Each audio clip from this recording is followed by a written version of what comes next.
Gopi Jannavala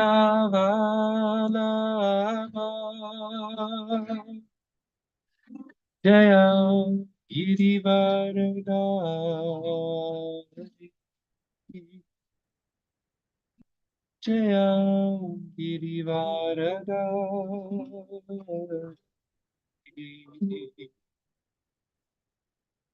Gopi Jannavala Jaya Girivaradari Jaya Girivaradari Jaya Yashodandana Jaya Braja Jana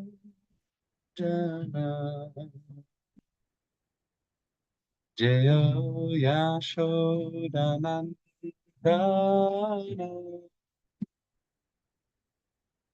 Jaya Braja Jana Jamnatira Chari Jaya Punjabi Hari Jaya Punjabi Hari Jamuna Tiravanachari Jaya Punjabi Hari Jaya Jaya Punjabi Hari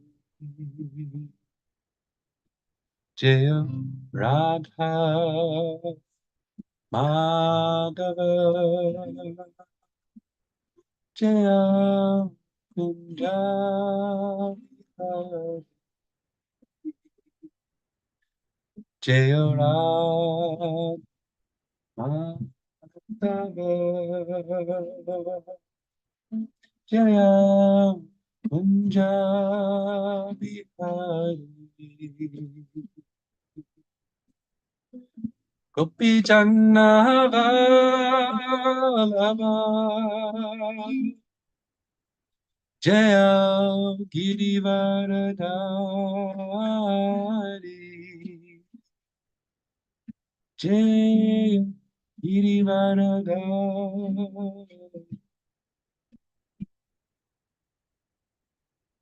Gopi Janna Vallabha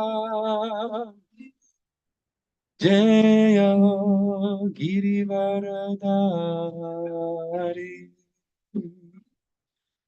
Jaya Jaya Girivaradari Jaya Yashodanandana Jaya Raja Janarandana Jaya Yashodanandana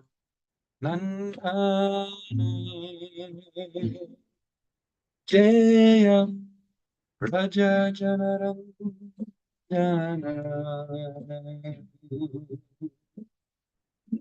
Yamuna Tiravana Jaya Kunja Bihari Jaya Kunja Bihari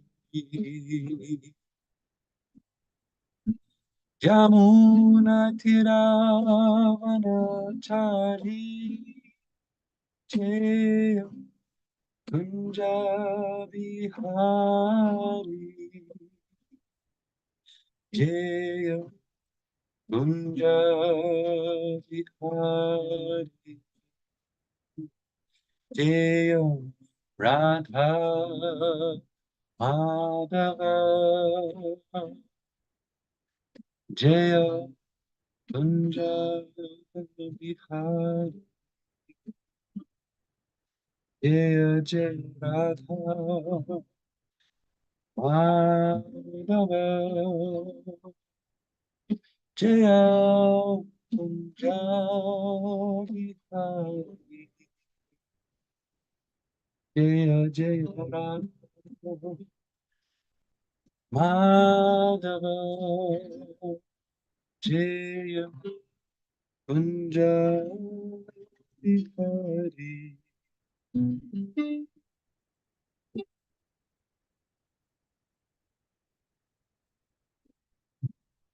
Shri Shri Radha Madhava Ki Jai. Shri Shri Radha Damodar Ki Jai. Jai Vishnu Pada Paramahamsa Brihada Kachaya Stotara Sata Shri Shrimad Divine Grace Srila A.C. Bhaktivedanta Swami Prabhupada Ki Jai. Jai Vishnu Pada Paramahamsa Brihada Kachaya Stotara Sata Shri Shrimad Divine Grace Srila Bhakti Siddhanta Sarasvati Thakur Goswami Maharaj Prabhupada Ki Jai. Grantaraj Srimad Bhagavatam Ki Jai. Niktai Gaura Premanandi Haribo. Namo Vishnu Padaya Krishna Prasthaya Bhutale Shrimate Devamrita Swami Tanamane Pacharapur Vidakshanja Bhakti Charvinaza Bharatatapi Karnani Mr. Savage Tenama Namo Om Vishnu Padaya Krishna Prasthaya Bhutale Shrimate Bhakti Vedanta Swami Tinamane Namaste Saraswati Devi Gauravani Pachayane Nirvishesha Shunyavadi Paschatya Shatarine Om Namo Bhagavate Vasudevaya Om Namo Bhagavate Vasudevaya Om Namo Bhagavate Vasudevaya. Today we're reading from the Srimad Bhagavatam in the 5th canto, chapter 17, texts number 15 and 16. Text 15 says, Yavrite tu Bhagavan bhavab eka eva puman nahyanyas tatra paro nirvishati bhavanyaha shapanimittagyo yat pravikshyataha stri bhavas tat paschad vakshyami. Yavrite, in the tract of land known as Ilavrita Varsha. 2. But Bhagavan, the most powerful Bhavaha, Lord Shiva. Eka, only. Eva, certainly. Puman, male person. Na, not. He, certainly. Anyaha, any other. Tatra, there. Aparaha, besides. Nirvishati, enters. Bhavanyaha shapanimittagya, who knows the cause of the curse of Bhavani, the wife of Lord Shiva. Yat parvikshataha, of one who forcibly enters that tract of land.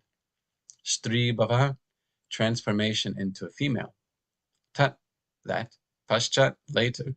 Vakshyami, I shall explain. Translation. And in the next verse, purport, by His divine grace, Srila A.C. Bhaktivedanta Swami Prabhupada. Prabhupada ki jai. Shukadeva Goswami said, in the tract of land known as Ilavrita Varsha, the only male person is Lord Shiva, the most powerful demigod.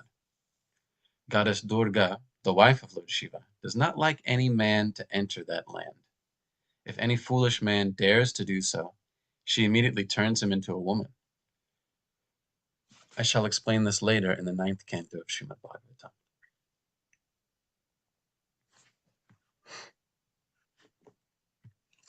Text number 16. Bhavani Natai Shri Ganar Buddha Sahasrair Avarudhyamano Bhagavatas Chaturmuter Mahapurushasya Turiyam Tamasim Murtim Prakritimatmanaha Sankarshana Samgyam Atma Samadhi Rupena Sanidhyapyaitad Abhigrinham Bhava Upadhavati. Bhavani Natai, by the company of Bhavani, Stri Gana, of females, Arbuda Sahasrai, by 10 billion. Arbuda Sahasrai. Sahasrai is 1,000, right? So then Arbuda must be 1 million. 1 million thousand? 1,000 million is a billion, right? Arbuda Sahasrai. Avarudyamanaha, being always served. Bhagavataha Chatumurte, the Supreme Personality of Godhead who is expanded in four. Mahapurushasya, of the Supreme Person. Turiyam, the fourth expansion. Tamasim, related to the mode of ignorance. Murtim, the form. Prakritim, as the source. Atmanaha, of himself, Lord Shiva. Sankarshana Samgyam, known as Sankarshana. Atma Samadhi Rupena, by meditating upon him in trance. Sanidhyapya, bringing him near. Etat, this. Abhigrinam, Abhigrinan, clearly chanting. Bhava, Lord Shiva. Upadhavati, worships. In Ilavrita Varsha, Lord Shiva is always encircled by 10 billion maidservants of goddess Durga, who minister to him. The quadruple expansion of the Supreme Lord is composed of Vasudeva, Pradyumna, Aniruddha, and Sankarshana. Sankarshana, the fourth expansion, is certainly transcendental, but because his activities of destruction in the material world are in the mode of ignorance, he is known as Tamasi, the Lord's form in the mode of ignorance. Lord Shiva knows that Sankarshana is the original cause of his own existence, and thus he always meditates upon him in trance by chanting the following mantra. That's the verse for tomorrow. By the way, if anyone would like to give Bhagavatam class tomorrow, let me know. So we'll hear about the mantras that Lord Shiva chants next. Purport. Sometimes we see a picture of Lord Shiva engaged in meditation. This verse explains that Lord Shiva is always meditating upon Lord Sankarshana in trance. Lord Shiva is in charge of the destruction of the material world. Lord Brahma creates the material world, Lord Vishnu maintains it, and Lord Shiva destroys it. Because destruction is in the mode of ignorance, Lord Shiva and his worshipable deity, Sankarshana, are technically called Tamasi. Lord Shiva is the incarnation of Tamoguna. Since both Lord Shiva and Sankarshana are always enlightened and situated in the transcendental position, they have nothing to do with the modes of material nature, goodness, passion, and ignorance. But because their activities involve them with the mode of ignorance, they're sometimes called Tamasi. Srila Prabhupada ki jai.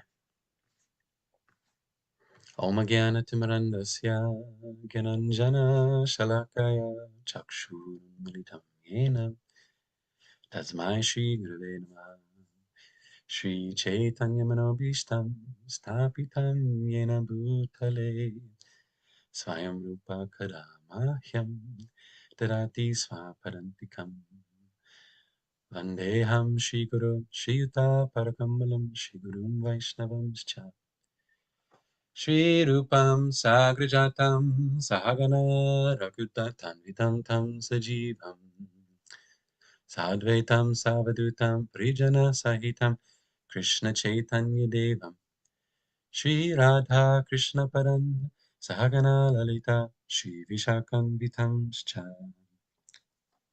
Hey Krishna Karuna Sindhu Dinabandhu Jagatpate Gopesha Gopika Kanta Radhakanta Namostate Tapta Kanchana Gaurangi Radhe Vrindavaneshwari Vrishamana Sutta Devi Pranamami Hari Priye Vanchakalpatarubhyascha Kripa Sindhubhya Evacha Patitanam Pavanebhyo Vaishnavebhyo Namo Namaha Jaya Shri Krishna Chaitanya Prabhu Nityananda Shri Advaita Gadadhar Shivasadi Gaura Bhaktavinda Hare Krishna Krishna Krishna Hare Hare Hare Rama Rama Rama Hare Hare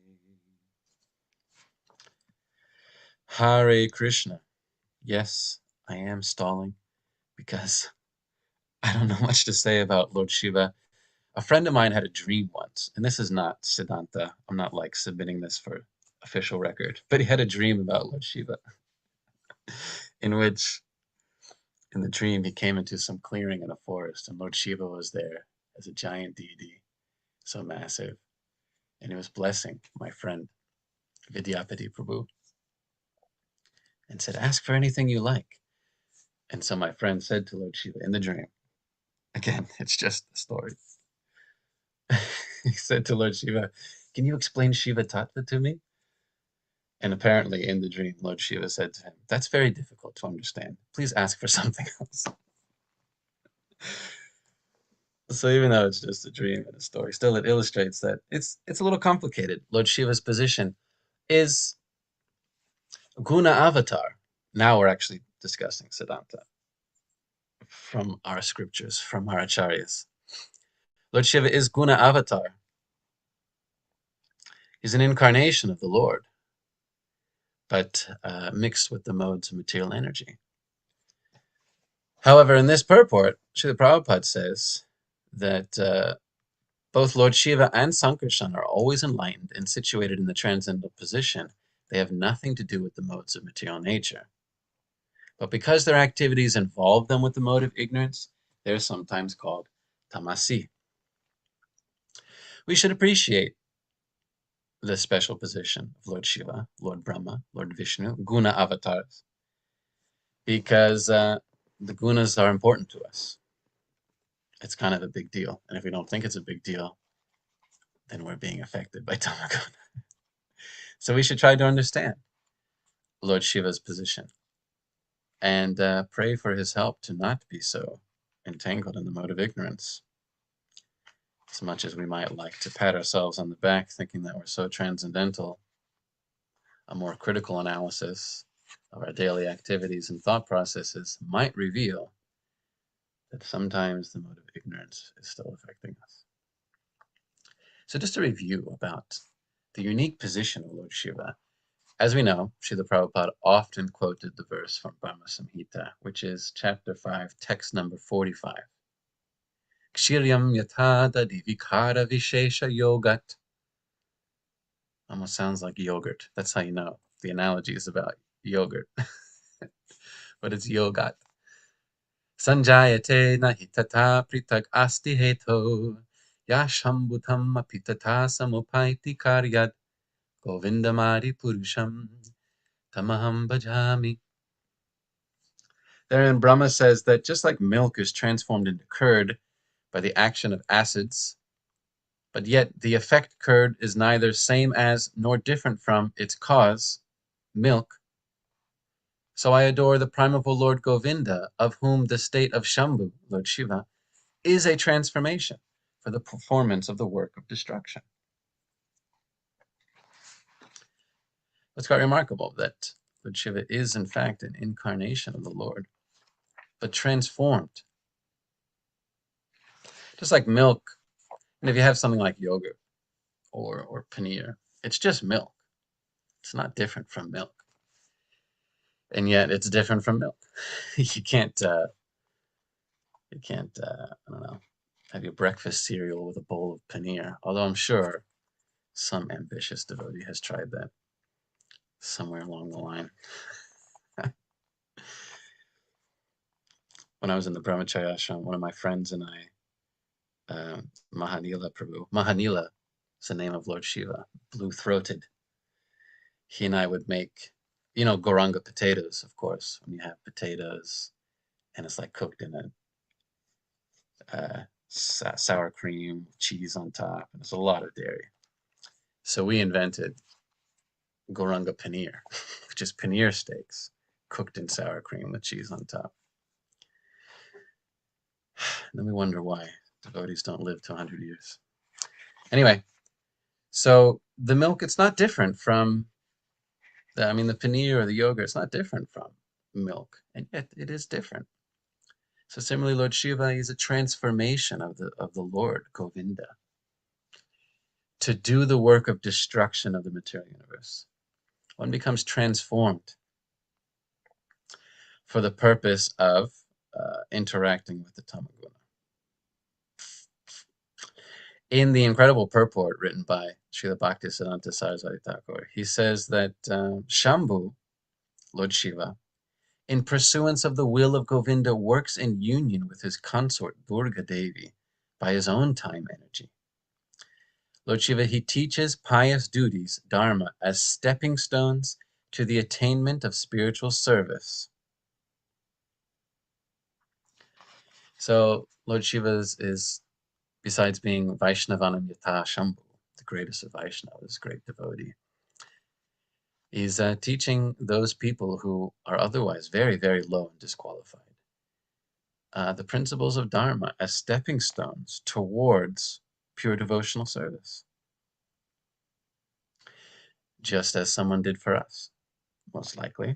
If we were affected by tamaguna, people help us by telling us to wake up early, bathe regularly, eat a vegetarian diet, start to offer to Krishna. Some of these simple principles become stepping stones to become qualified to actually perform devotional service. One is affected by the mode of ignorance. It's very difficult to perform devotional service. And so we need these principles of dharma as stepping stones in order to come to the level of transcendental service.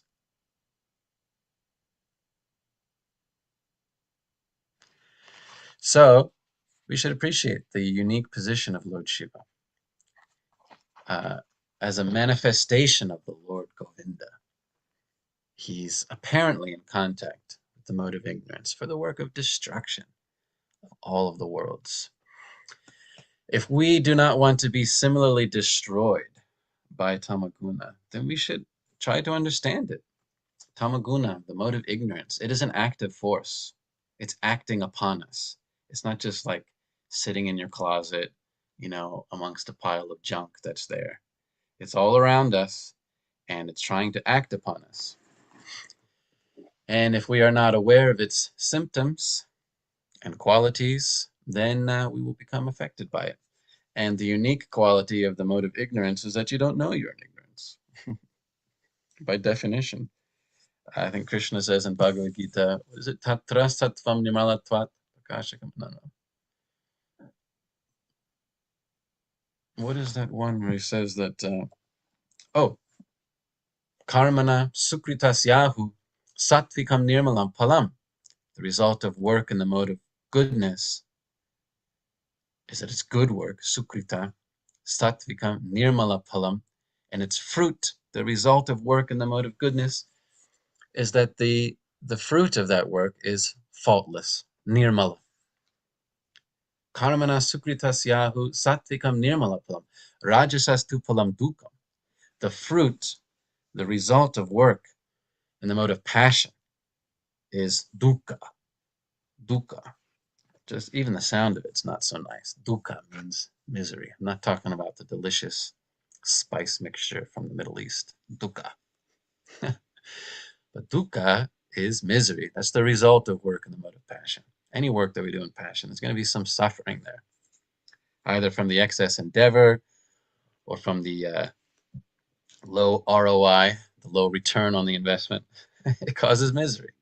It's a mode of passion.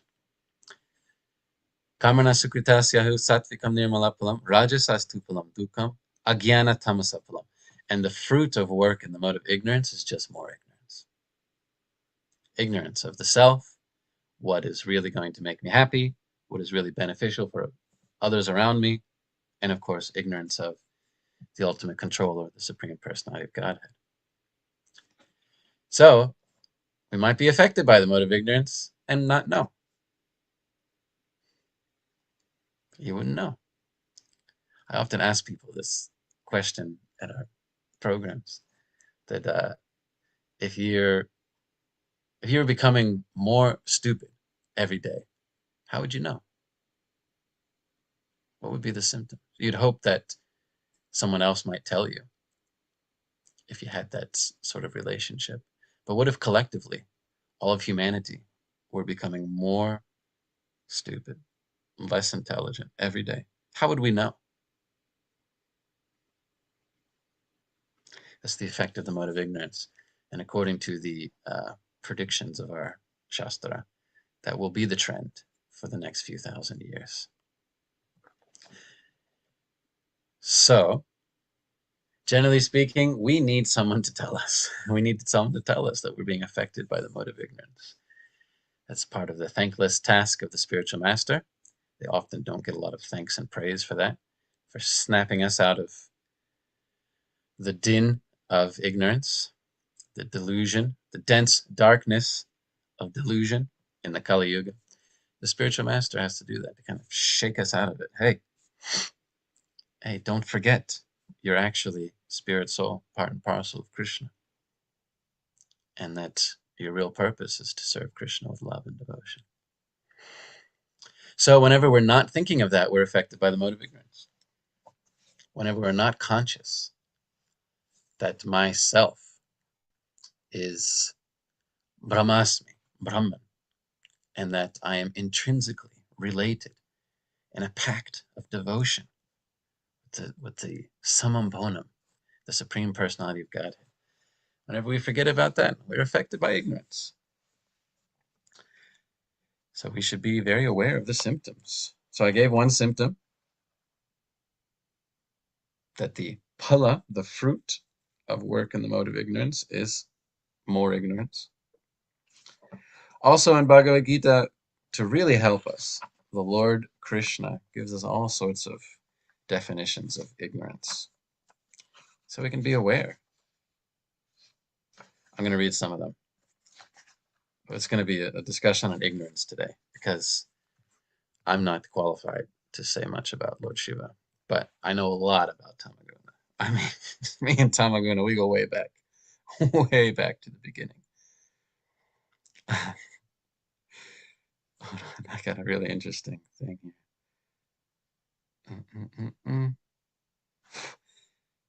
There are 5 kinds of ignorance. I took this note so long ago, I didn't even take a reference, but it's from a purport in Chaitanya Charitamrita, which means it might have been commentary from Srila Bhaktisiddhanta Saraswati Thakur that Srila Prabhupada is repeating. He says these are the 5 kinds of ignorance. We need to watch out for them. We need to put them somewhere, visible, so we can see these are the enemies. They're coming after me.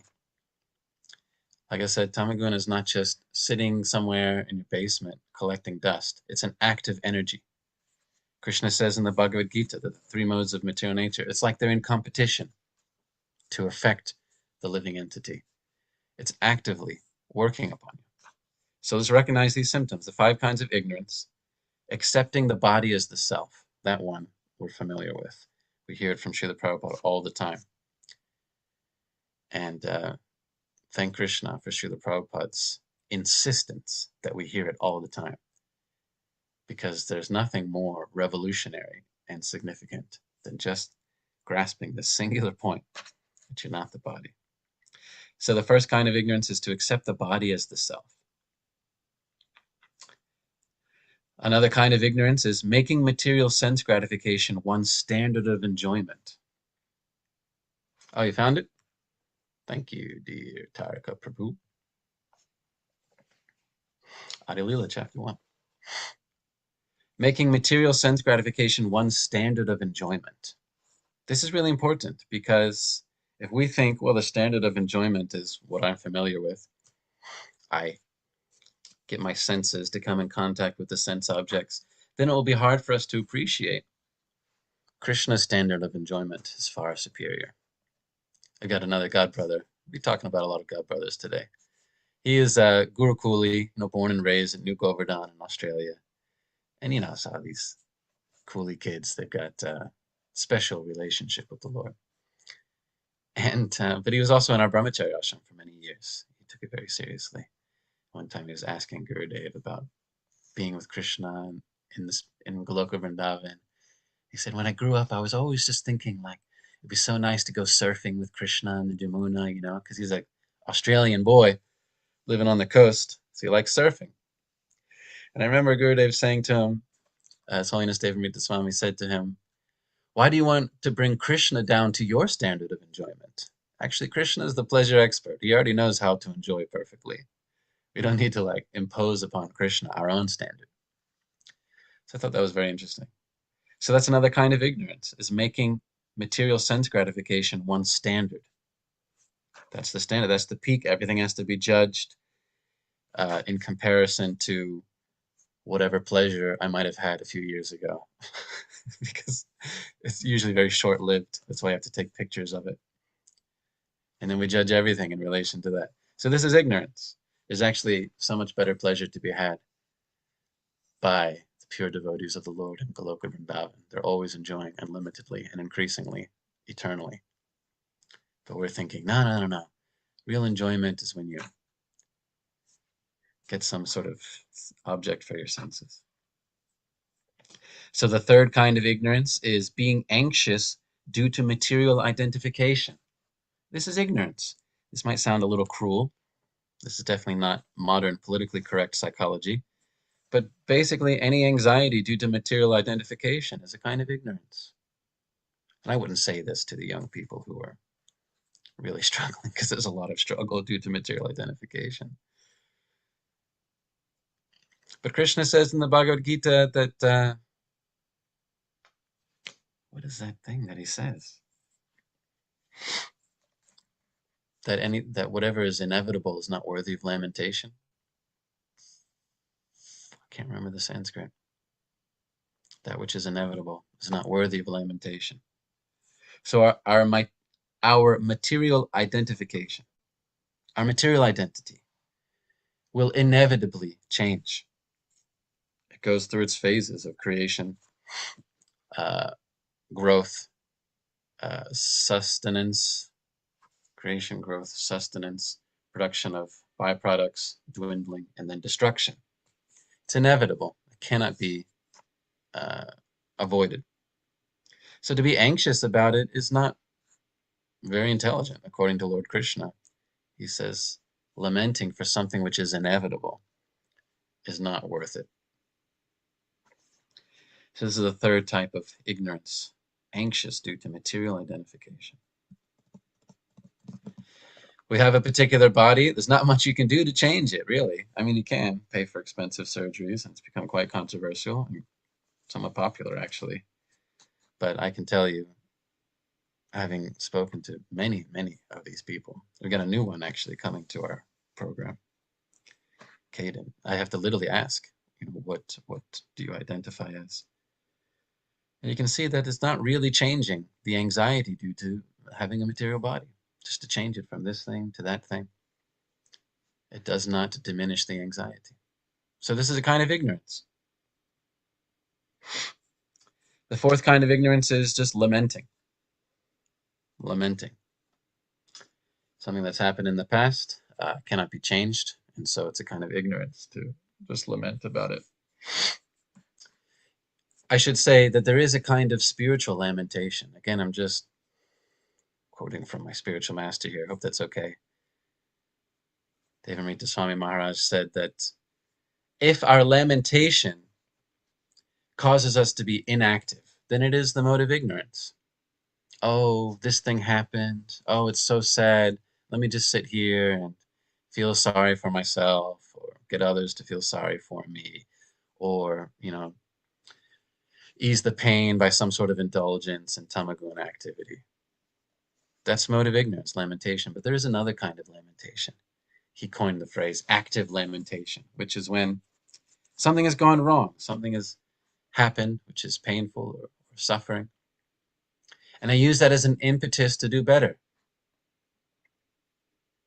It's active lamentation. And then it's a spiritual energy. I was just talking about this with Abdullah yesterday. He was visiting with family in Saudi Arabia before he has to go back to work in Riyadh. As is always the case with family, especially during the holidays, all sorts of talks about politics, and the Arabian countries especially have a lot of politics to talk about right now. So he said he was just shocked about how much his family is just like, yeah, destroy Israel, and then it's like just getting into all this politics. And Abdullah was trying his best to, without being so explicit, because he can't even mention Bhagavad Gita in Saudi Arabia, but he was trying his best to introduce them to the idea that you're not the body, You don't have to feel obliged to identify with the politics of a particular body and the ideologies that go with it. So he's really trying his best to coerce them in that way.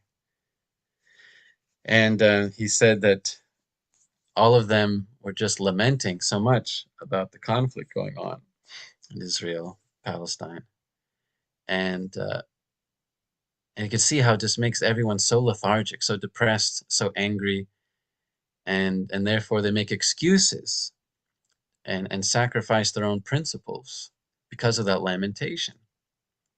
So he and I were discussing how one has to actively lament. Then it becomes a spiritual energy. Otherwise, it's just tamaguna. But if one laments actively, that means they see this situation is very terrible. What has happened in the past is horrible. This incident is so regrettable. Now, what can I do in the future to make it better, to improve the situation, or to dissuade people from falling into that trap again? So this is sort of active lamentation that we aspire for in Krishna consciousness, because inevitably, we do things that we lament. We fail in our service in so many ways. We fail to meet our own expectations or even Krishna's expectations. We fail, sometimes we struggle with following certain principles. We might lament how terrible it is. Am I a bad person? That lamentation is spiritual so long as it becomes an active impetus to do better, to serve Krishna even better. This is discussed by Rupa Goswami as well in Bhakti Rasamrita Sindhu in his description of Lala Samayi Prarthana. When one feels like, I'm so low, I'm so fallen, I'm so terrible, but now let me do better.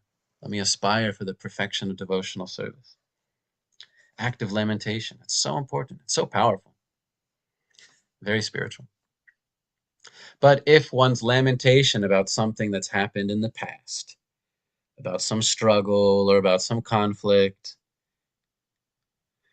about some problem or about some lacking, if that lamentation causes one to be lethargic, to be inactive, then it is definitely a symptom of the mode of ignorance, as is said here by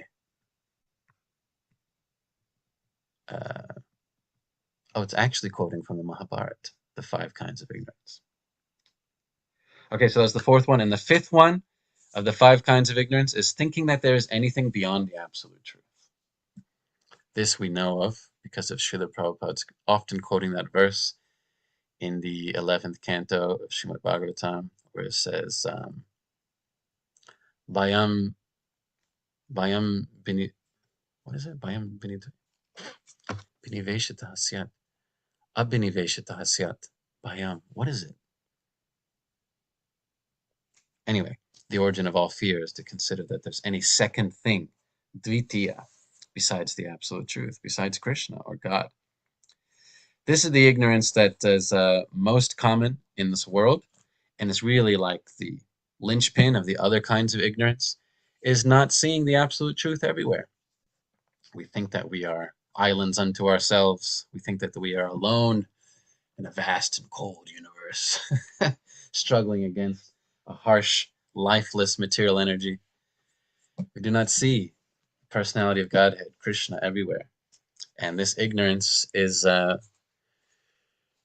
really our human condition. I mean, this is what the material world's all about, is to hide away Krishna from us so that we can enjoy thinking that we are separate from the Lord. And in this way, get ourselves in a whole mess of problems. The problem with all of the sciences and the humanities and the politics and the economies and anything else in this world is that we have divorced it from knowledge of the absolute truth. And therefore, there will always be flaw. There will always be problem. It doesn't matter this system or that system. Like yesterday, we were having a little talk about different economic systems. It doesn't actually matter. It doesn't matter whether it's capitalist or communist, whether it's feudalism or democracy or monarchy. It doesn't matter. So long as we're detached from the absolute truth, there will always be problem. There will always be flaw. And any system of anything, when connected with the absolute truth, made as an offering to the Lord for the pleasure of the Lord, it will be successful. It's really that simple. But our perennial issue is that we are thinking ourselves to be separate from the absolute truth. And this is the most important, the most prevalent of the 5 kinds of ignorance, really the linchpin of all the others. So let's be aware of these symptoms. Let's be aware of how they're acting upon us, how tamaguna is a force acting upon us. Let's not just assume that because I'm a card-carrying Hare Krishna, because I, mumbled through my 16 rounds and, followed like my minimum principles, that therefore, I'm totally free and transcendental. No, it can still be acting upon us. It can still be acting upon us. It's only for one who is fully engaged in devotional service, anya bilashita shunyam, that they are never affected by the modes of material nature. Hold on, I quoted the wrong verse. In the Bhagavad Gita, it says, Samagunaitan.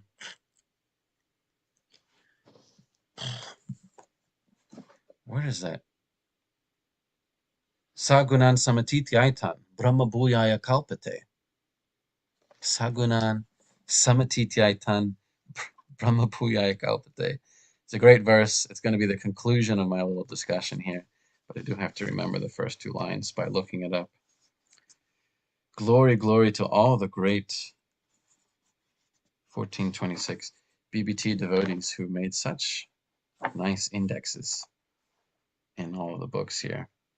In chapter 14, text number 26, Krishna says, yeah, I mean, like, you're chanting Hare Krishna, and so, sure, the modes of material nature, they're retreating, but only one who is avyabhicharena bhakti yoga, one who's fully engaged in devotional service that's unfailing in all circumstances, that person transcends the modes of material nature and comes to the level of Brahman. Mom, not mother. Mom means me, although Krishna is like our mother. Krishna Mata, Krishna Pita, Krishna Dana Prana, right? Mam chayo avyabhicharena bhakti yogena sevate. It says, one who does devotional service unto me, which is avyabhicharena, without any fail. So, for many of us, our devotional service is not exactly avyabhicharena. We do it under certain conditions. If I've had enough prasadam, if everyone's being nice to me, and all sorts of other conditions when I feel like it. So that's not avyabhicharena bhakti yoga. Avyabhicharena bhakti yoga is anything for Krishna at any time, no matter what is wanted. That's the condition of Goloka Vrindavan. When we read Krishna book and hear about the residents of Vrindavan, the only thing they're thinking is, what can I do right now to please Krishna at every moment? That's avyabhicharena bhakti yoga. We'll get there someday. But he says, one who engages in full devotional service, unfailing in all circumstances, at once transcends the modes of material nature and thus comes to the level of Brahman. So we can't assume that, well, I'm a Hare Krishna. Mode of ignorance isn't affecting me. Well, maybe. Maybe a little bit. So let's look out for the symptoms. Fight back. You fight back with that 1-2 punch, hearing and chanting. Pow, pow. And gradually we will rise above the effects of the modes. Those of us who have been practicing Krishna consciousness, we say the word practicing in humility, practicing Krishna consciousness. Haven't yet perfected it, but those who've been practicing for a few years, we can at least testify that definitely the modes of material nature, they retreat faster than you think. They retreat quickly. But to be avyabhicharena, and therefore sagunan samatityatam, totally unaffected by the modes, well, that takes a very special standard of devotion. So we should feel enlivened and encouraged by the symptoms of the modes of material nature retreating from us, but also recognize these modes are acting upon us. We need to know the symptoms and protect ourselves from its effect. And to that ends, There is nothing better than reading Bhagavad Gita. Just nothing better. I mean, it really is like the strong medicine for when the mind is affected by the modes of material nature. Prabhupada's purport's just like distilled, distilled transcendental knowledge. Just shakes you out of whatever slump you may be in. You devotees, you know what I'm talking about? Sometimes you're in a slump and your consciousness is just, in a mess. It's affected by the mud of tamaguna. Don't know what to do, confused. What is it all about? Why are things happening like this? And you're just like, ah, you know the feeling. There's nothing more effective than just opening Bhagavad Gita, reading some verses and purports, where Srila Prabhupada dissects, he slices and dices the material illusion so that things become so clear again. So, in conclusion, Lord Shiva is the Guna avatar, the presiding deity of the mode of ignorance. We should understand, we should appreciate Lord Shiva, even though we are Vaishnavas, worshippers of Radha and Krishna. Still, we should appreciate Lord Shiva, Vaishnavanamyata Shambhu. Understand how this energy works. Recognize its symptoms. Fight back with hearing and chanting. And in this way, we can become even more qualified to serve Radha and Krishna in the spiritual world.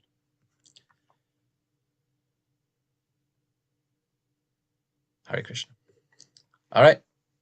We'll stop there. I don't have anything else to say. I mean, I always have something else to say. I've got that American disease where I can just talk and talk and talk and talk and talk. But as Blaise Pascal said, if you talk too much, that's when a painting becomes a picture. you ruin it. Any questions or comments on any of these points? Anything devotees would like to add about the glory of Lord Shiva, or Sankarsana, or about the modes of material nature, particularly Tamaguna, or about the glory of reading Srimad Bhagavatam, Bhagavad Gita, or about anything else? Life, love, finances. Hare Krishna, good morning. Yesterday, Hare Das Krishna, Prabhu. dear Leela Kishori Mataji Prabhu. Wow, Obeisances to you. what a wonderful class. Obeisances to you, dear God brother. When you were talking about Lord Shiva, my first teacher in my first 200-hour certification class in Hatha Yoga was a Shaivite. So we learned a lot. I mean, she told us so many stories. Just like Rajalila Mataji. She was also Uh, involved in some Shivism, mhm. right? Yes. And she taught us so many stories. And, a lot of the stories of Lord Shiva have a lot to do with just having a lot of power, like in his Rudra form and just really having like Shakti, immense unchecked power. And when you were giving the analogy about the yogurt from Srila Prabhupada's purport, I was thinking about in the 11th canto when Krishna is speaking to Uddhava and he says in the text 28:19, he's saying that gold alone is present before its manufacture into gold products. The gold alone remains after the product's destruction, and the gold alone is the essential reality while it's being utilized under various designations. Similarly, I alone exist before the creation of this universe, after its destruction, and during its maintenance. And what really strikes me the most about Lord Shiva is the example of having so much power and still knowing the wisest thing to do Mm, is to meditate on Krishna mm. and to acknowledge that you are part and parcel of the absolute truth. And here we these little, during this week, we've heard about so many people with different kinds of quote unquote personal power.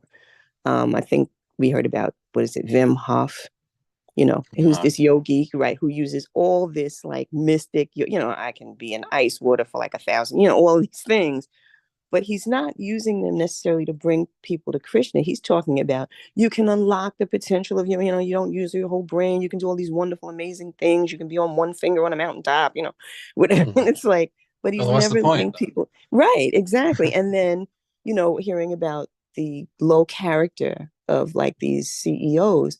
And again, it says in Srimad Bhagavatam, when people just use like these mundane things for business and to make money, they've missed the mark. They've completely missed the mark. And then you said about ignorance, but they're so ignorant that they think while they're doing it that they're getting better and improving the world, and these, these strange moral codes, like, yeah, just it's all about the customer, it's like makes sense. So Lord Shiva is such a perfect example Mm, of what we should follow, mm, because we can't even imagine having that much power. And I think most people, if they hadn't like an iota of that power, the last thing on their mind would be the service of Krishna. So I think in that way, I do have a great love and respect for Lord Shiva. And our Gurudev once said to me, because when I told him in the beginning, when I came to Krishna consciousness, so I was coming along, about all I had learned about Lord Shiva. And he said, yeah, it's kind of like you went to the governor and now he's leading you to the king. And Lord Shiva would be so happy when you become a Vaishnavi, because that's basically what he's trying to get people to understand. So thank you so much for your class. And it was really amazing. Hare Krishna. Thank you for sharing what you've learned from your experience and how, just as is described in these verses, Lord Shiva helps those to come to Krishna consciousness, and setting such a good example of having power, but also knowing I'm a servant of the Lord. We need more people like that in this world, because some of our powerful elites are getting kind of weird. So yes, so relevant. Thank you so much, Mataji. Uh, Lord Shiva is so wonderful to appreciate, really. Anyone else like to add something before we wrap up? Do do do do do do do do do I would do do do. kind of like Oh, to, Haribo Taraka Prabhu. yeah, Hare Krishna, obeisances and salutations, and thank you for a very nice class, really nice class. I really like this Thank you for class. encouraging us. And I don't know, I feel inspired to say something about Bhagavad Gita. I like your appreciations of Bhagavad Gita. Such a such a wonderful. Well, we have it as a book, but it's a conversation and it's a song. Um, but so it's such a wonderful thing. My own, I don't know, I have collections of glorification of Bhagavad Gita, and maybe I can share some of that. But and we don't have time to get into all of that, wonderful as it is. But my own appreciations of Bhagavad Gita. First of all, if you look at Srila Prabhupada's preaching, if you actually do a study of um, all of what he quotes to support his assertions in his purports, and especially in his lectures and even conversations, there is nothing that he quotes from more than Bhagavad Gita. Bhagavad Mm, Gita was pretty much the basis of everything that he presented. Um, and he spoke a lot about that every every question that you may have can be answered by Bhagavad Gita. Everything is there, at least in a seed form. If you unpack it, the answer to every question is in Bhagavad Gita. He insisted this was true. And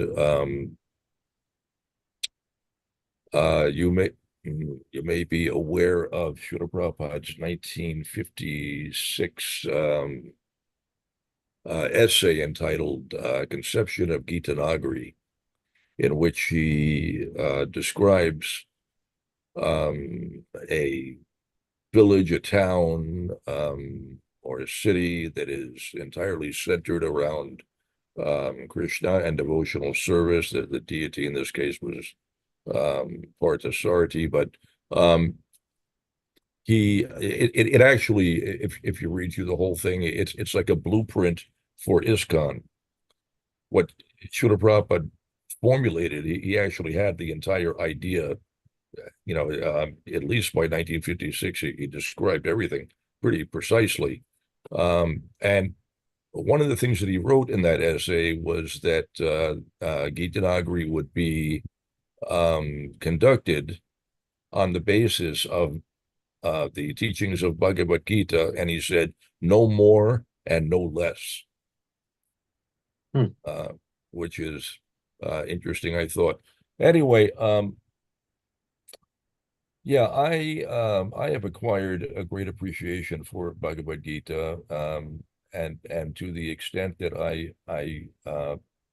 recite a chapter of Bhagavad Gita every day, both the Sanskrit Wow, and you're a Chad, huh? translation, and the effect is just phenomenal. It's unbelievable, unbelievable, just amazing. You know, I usually do this in the early morning before Mangala Artik. I wake up every day before my alarm. Full of excitement about chanting a chapter of Bhagavad Gita. It's just so enlivening. I chant that, and I'm just incredibly ecstatic. And I can't imagine doing anything else without having predicated it with that chanting of a chapter, because the effect is so purifying and uplifting. It just makes doing everything else so much more wonderful. You know, everything else that I do, you know, Mangala Artik is way better, because I've purified myself by, you know, by that chanting of Srimad Bhagavad Gita.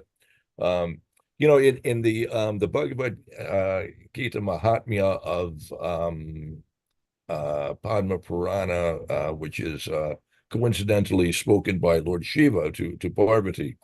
He glorifies Bhagavad Gita, tells a story about each chapter and the extraordinary glories of Bhagavad Gita.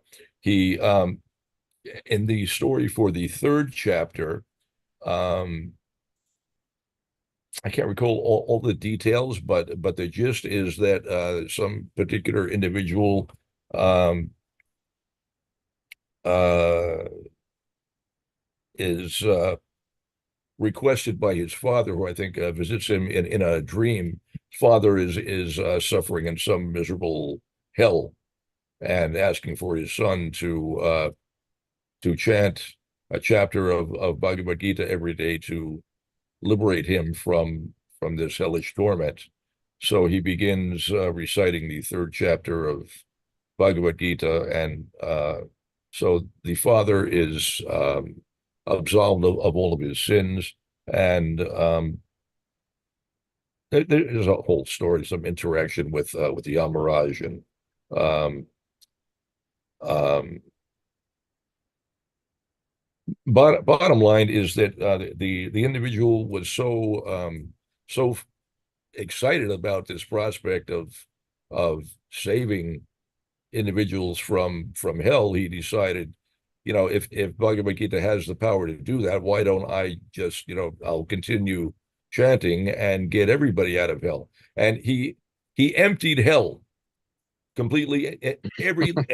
Every last individual was released from hell by his recitation of the third chapter of Bhagavad Gita. So anyway, that's the potential. That's the power of Bhagavad Gita, and I really enjoy chatting the third chapter. I think about, you know, family members and others, and especially I think about myself and trying to save my own neck, because God, I am terrified of. Let me give you an example. I Can you first tell me, Prabhu, when you chant the chapter, you just do in English or do Sanskrit? Like, what no, is the method? yeah, I chant the Sanskrit and then the English. Okay, You know, so thanks. yeah, and then oh, so yeah, I was You're saying giving an yeah, example of the. an example of my terror. Tell you Okay, a horrible, terrible story. Horrible story. tell Maybe I us. should maybe I shouldn't even repeat it. It's so horrible.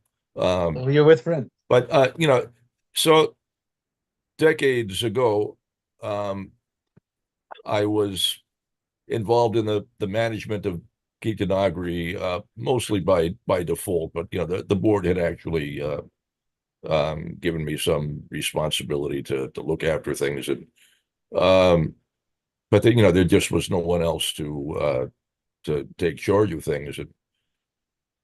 Um, and there was an unfortunate incident. Things were really, really rough in the early days of Gita Nagari. We had a lot of problems and not a lot to work with. We had very few individuals. One day, one much loved ox, who at that time was the king of the herd, the I don't think they hold an election, but through some process or other, one The boss, one yeah. one particular ox will always rise to the top, and he will protect and look after the herd, and is shown great respect by everyone. So this particular ox was Burfi. He was an extraordinary ox, very wonderful. That's another long story. But so one day in his senior year, is very elderly and debilitated. He was getting quite weak. He got stuck in some mud in front of the milk house. It was a big mud puddle, sank very deep. He almost only his head was above the level of the Krishna. mud. That's how deeply he sunk. And I was off the farm at the time. I wasn't aware of what was going on. No one consulted with me.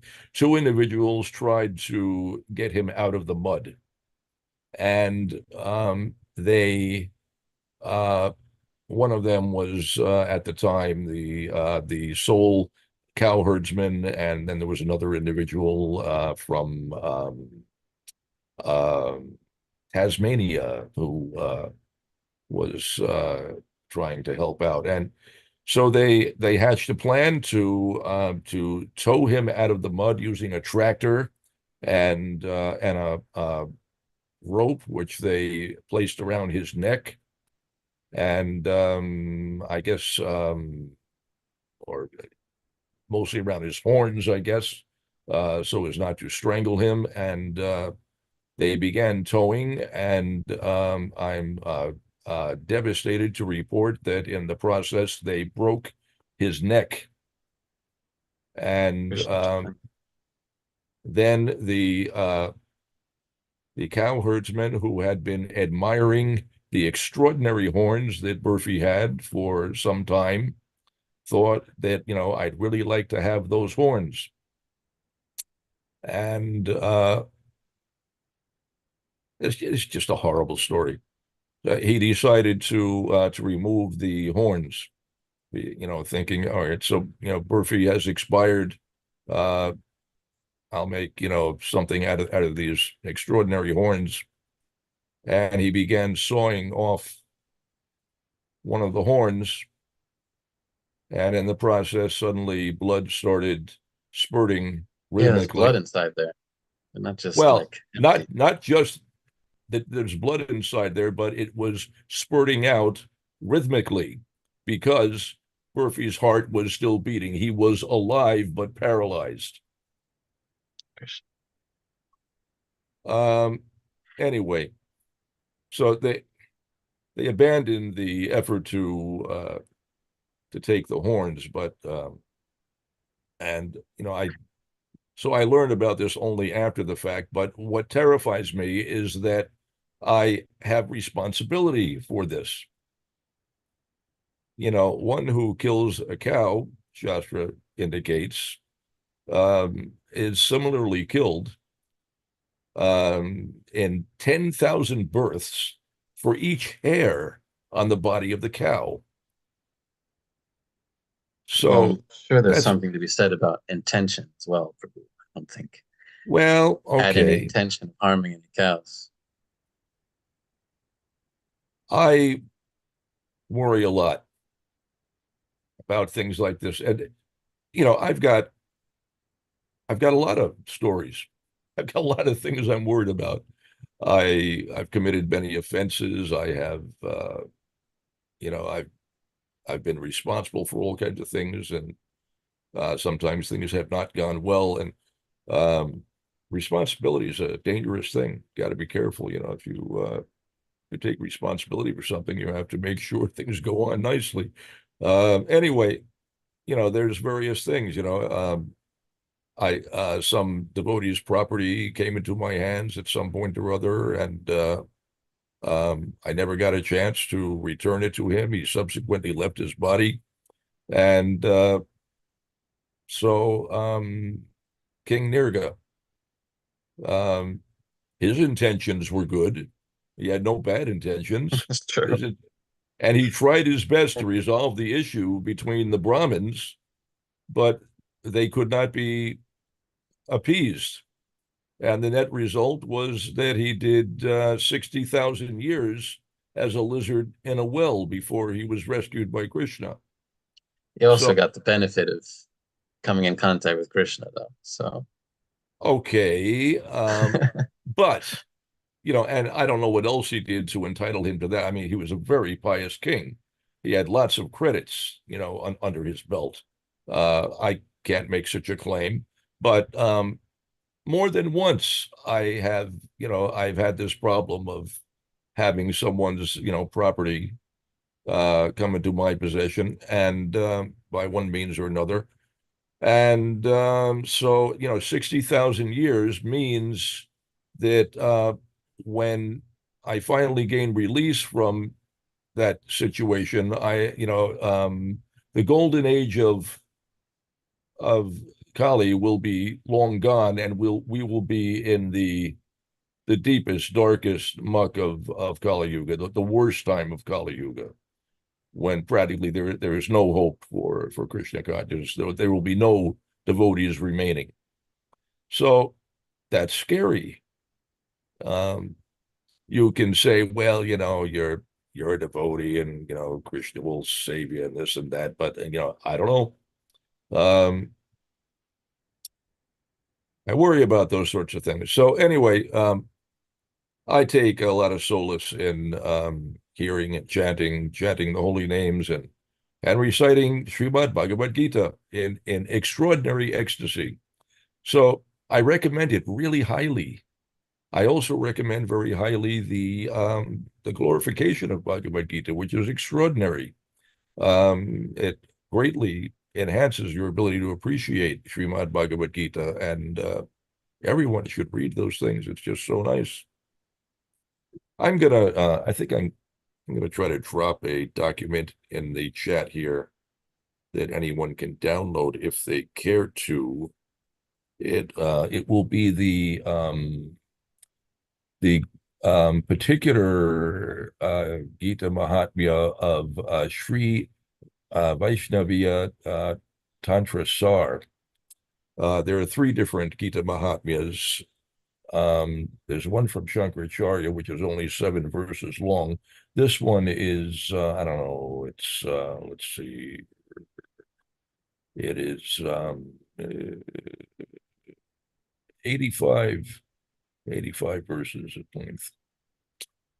Anyway, I'll see if I can do this.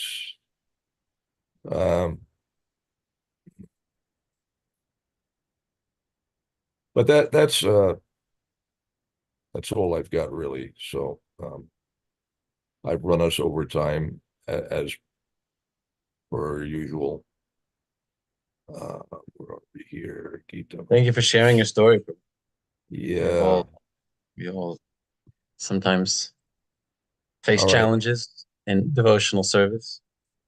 And as we were talking about before, we can lament and give up, or we can lament actively, try to do better in devotional service. And you've always set such a wonderful example of that.